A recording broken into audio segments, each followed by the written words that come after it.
Díodíomh me sé Ciallain McCartan agus fáilte heagnuach dar a hacht, Tá scéal agam díomh agus é scéal bronnach é.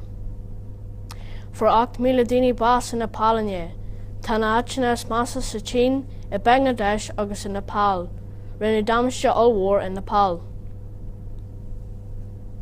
Orfaí méid dear na damáiste a rinne de sráid bhaile bog in Nepal, agus níl rud ar bí feaga ach bhain na tithe atá go thomlann scriosta. Inné ar a Harlan cré talún, bhí muid de caint le duine a chail amach agus a fearr chéile. Dúirt sé ar tús nach ró saici cé ro bhí ag tarlú agus taobh siad a coppla mumse bhí an teach go thomlann scriosta, agus is tí sa teach bhí a fearr chéile agus amach, agus é sé sin mar a chail siad. Tosaí an cré talún thart ar a dé fríd go dtí dása tróna. Ar an dear tá scéal níos dáchas í agin.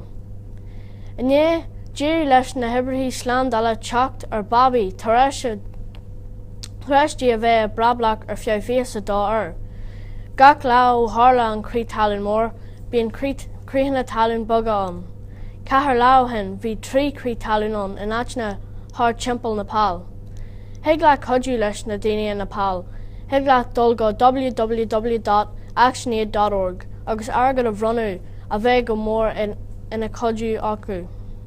Is me sé Ciallain McCartan agus sin a bhfuil slán go bannacht agus bhíon ihe deas agah.